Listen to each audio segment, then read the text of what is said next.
UP board के students के लिए आज जो नया लेसन मिलने वाला है प्रोज में, उस लेसन का नाम है the homecoming and this lesson is written by Rabindranath Tagore.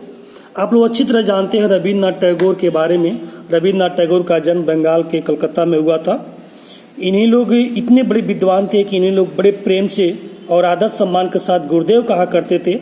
और आज हमारे देश में जो भी राष्ट्रगान है वो इन्हीं का लिखा हुआ है, जन गण मन अधिनायक जय है। तो इनके द्वारा लिखा गया द होम कमिंग का सारांश आज हम जानने की कोशिश करेंगे, हिंदी रूपांतरण कि आखिर इन्होंने हिंदी में क्या लिखा है। तो ये जो लेसन है द होम कमिंग, इस लेसन में जो मेन कैरेक्टर है उस मेन कैरेक्टर का नाम है फटिक चक्रवर्ती।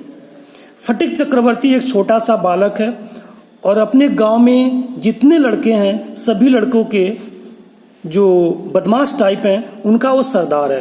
यानी फटिक सभी बदमाश लड़कों का सरदार है और गांव की जितनी भी शरारती वाली काम होते थे उसमें किसी न किसी प्रत्यक्ष या अप्रत्यक्ष रूप से फटिक का नाम होता था। एक बार की बात है कि गांव के किनारे जो नदी बह रही थी उस नदी के किनारे एक लकड़ी का बोटा था और उस लकड़ी के बोटे को गांव के जो भी नाविक थे अपनी नाव को बांधने का काम करते थे। यानी कि नाव की धारा में, पानी की धारा में नाव न बह जाए इसलिए उसे मस्तूल का काम किया करते थे उसे, और लकड़ी के अपने नाव को उस लकड़ी के बोटा में बांध देते थे। एक बार फटिक अपने सारे दोस्तों के साथ वहां गया और जाने के बाद अपने दोस्तों से कहा ऐसा करते हैं इस लकड़ी के बोटे को उठा करके कहीं और खिसका देते हैं ताकि जो मालिक होगा बाद में आएगा तो गुस्सा आएगा और जितना ही वो गुस्सा आएगा हम लोग को उतना ही आनंद आएगा। सारे लड़के एक साथ मिल करके उस लकड़ी के बोटा को इधर उधर खिसकाने की जो ही कोशिश अभी करने वाले थे तभी फटिक का एक छोटा भाई था जिसका नाम था माखन। माखन आकर लकड़ी के बोटे पर बैठ गया और सब बच्चे मिल करके माखन से लगे निवेदन करके माखन हट जाओ, हम लोग इस लकड़ी के बोटा को हटाने वाले हैं, नहीं तो तुम्हें चोट लग जाएगी। क्योंकि वो फटिक का भाई था इसलिए कोई कुछ कह नहीं पा रहा था, लेकिन फटिक ने कहा ऐसा करो माखन के साथ लकड़ी के बोटे को लुढ़का दो। सब लोगों ने एक साथ ताकत लगाई और माखन के साथ साथ लकड़ी के बोटे को वहां से खिसका दिया। इस बात पर माखन नाराज हो गया। माखन नाराज हो करके वहां से आया और आ करके अपने भाई के लगे मुंह को नोचने, और जब मुंह को नोचने लगा दोनों में लगा झगड़ा होने, तो काफी मार मनोवल के बाद माखन वहां से भागा और भागते हुए जाकर कह रहा था कि हम जा रहे हैं माताजी से तुम्हारी शिकायत करेंगे और घर पर आज तुम्हारी अच्छी तरीके से पिटाई होगी। चूंकि फटिक को अच्छी तरीके से पता था कि माखन जो कुछ भी कहेगा माताजी मान जाएंगी, मेरी भले ही गलती क्यों ना हो लेकिन वो तो सुनेंगी माखन वाली ही। वो अपनी बात को कह करके माखन चला गया और फटिक वहीं एक टूटे हुए नाव पर नदी के किनारे बैठा रहा। कुछ देर के बाद नदी के उस पार से एक नाव आई और नाव में से एक अधिक उम्र का आदमी उतरा और उतरने के बाद फटिक से पूछा, बाबू इस गांव में चक्रवर्ती परिवार कहाँ रहता है, जरा मुझे उसका पता बता दीजिए। फटिक ने कहा कि मुझे नहीं पता, जाकर के गांव में आप पता कर लीजिए। ये बात कह करके वो आदमी वहां से चला गया। तभी माखन की मम्मी ने अपने घर से एक आदमी को भेजा कि जाइए फटिक को बुला लाइए, और वह आकर कहा कि फटिक चलो तुम्हारी माता ने बुलाया, लेकिन ये नहीं माना। तो उस आदमी ने फटिक को अपने कमर में उठा कर लिया और उठा करके लेकर जाने लगा। और जैसे ही गया वहां पर उसकी माता जी ने कहा ये बताओ तुमने फटिक को आज क्यों माखन को क्यों मारा है। फटिक ने कहा कि मैंने ऐसा नहीं किया, मैंने उसे नहीं मारा, यह बात आपसे किसने कहा है। तो फटिक की माताजी ने कहा कि यह बात मुझे माखन ने खुद बताया है कि तुमने उसकी पिटाई की है। तो तब तक माखन आता, माखन कहता हाँ माताजी इसने मुझे मारा है। इस बात से नाराज होकर के फटिक ने अच्छे तरीके से माता के सामने ही माखन की कुटाई कर दी और मारते कहा ले और ले और ले, खूब पीटा। माखन की मम्मी जब उसे छुड़ाने गई इसी हाथापाई में माखन की मम्मी को गुस्सा भी आ गया और वो फटिक को लगी मारने और रो रो करके मारती करती, तुमने अपनी माता पर हाथ उठाया, तुम्हें लज्जा महसूस करना चाहिए।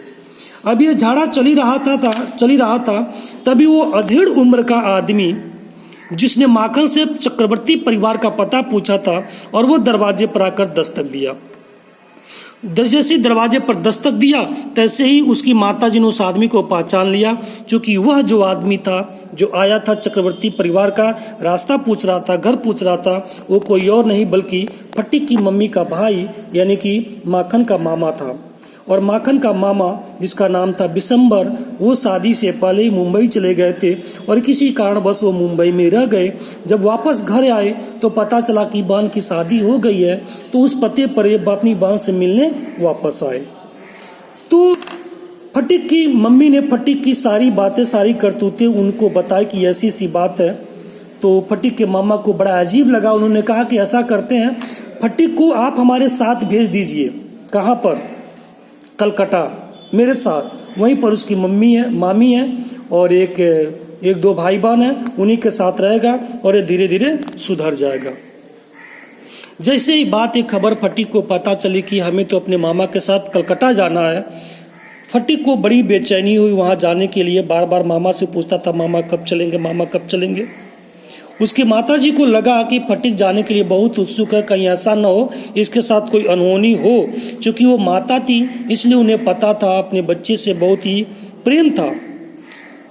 तो जब विदाई का वक्त आया, जाने का वक्त आया, तो फटिक के पास जितना भी सामान था एक विरासत के तौर पे उसने अपने छोटे भाई माखन को थमा दिया और कहा कि लो, इसको तुम रख लो, इसका काम तुम करना।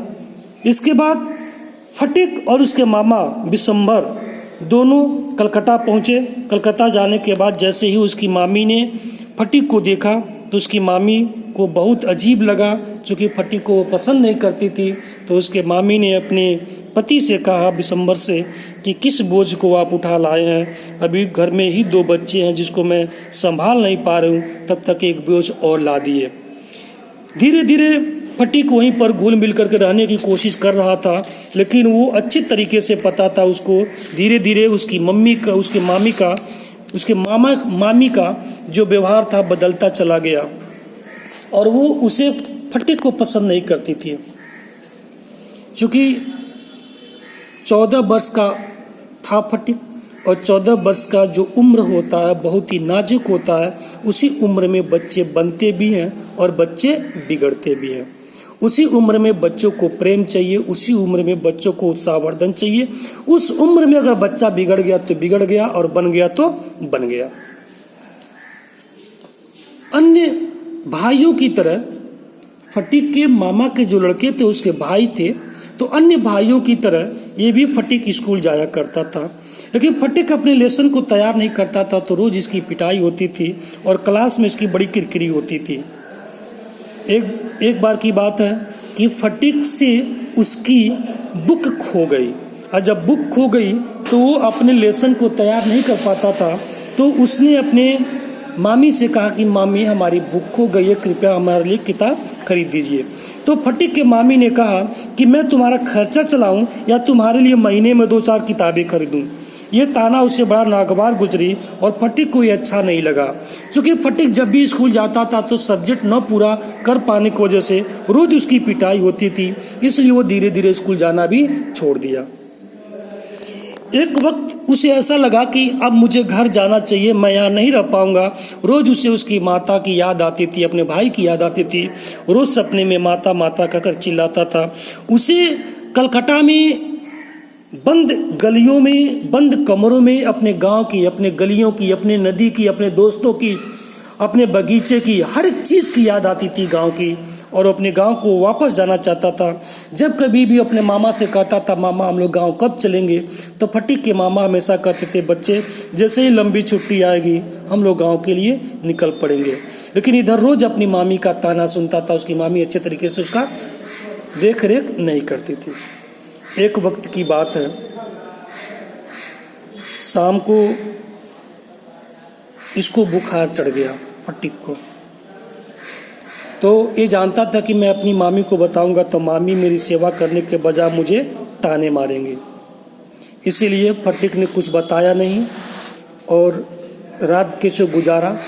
सुबह फटिक घर छोड़ करके चला गया वापस, जहाँ उसको जाना था अपने गांव। जैसे ही गांव जा रहा था तो बहुत तेज बारिश हो रही थी। सुबह से मूसलाधार बारिश हुई। घर वालों को पता चला कि फटिक तो घर में है ही नहीं है। तो घर वाले उसको लगे खोजने, पूरा दिन खोजे, बरसात में नहीं मिला। इन लोगों ने पुलिस में सूचना दी। पुलिस वाले शाम के वक्त बारिश में उसको बुखार की हालत में कहीं से ढूंढकर वापस लाए और वो पूरा भीगा हुआ था, नीचे से लेकर ऊपर तक बुखार से कांप रहा था। जैसे पुलिस वाले आए और उसके मामा को उसको सौंपे, जैसे उसकी मामी उसको देखी, उसकी मामी लगी चिल्लाने, क्यों इसको वापस लाएं आप लोग, ये बच्चा मेरे घर में क्यों रहेगा। इसी बात पर फटिक ने बोला कांपते हुए बुखार से, मामी मैं तो वापस जा रहा था घर अपने, लेकिन पुलिस वाले न जाने कैसे मुझे पकड़ लिए और यही लोग मुझे घर वापस लेकर आए हैं। फटिक का शरीर बुखार से कांप रहा था, एकदम बुखार से तप रहा था। तो उसके मामा ने उसको अंदर ले गए। ले जाने के बाद डॉक्टर को बुलाया। डॉक्टर आने के बाद डॉक्टर ने कहा कि बच्चे की हालत बहुत ही खराब है, बेहतर होगा कि आप इसके माताजी को बुलवा दीजिए। रात भर फटिक बुखार से तप रहा था, आंखें नहीं खोल रहा था। फिर बाद में फटिक के मामा ने अपनी बहन यानी फटिक की माताजी के पास संदेशा भिजवाया। अगले सुबह फटिक की मम्मी रोती बिलखती आई, दोनों गले लगकर लगे रोने और फटिक कहता था माँ मुझे वापस घर ले चलो। तो उसके बाद ये दोनों वापस अपने घर आए।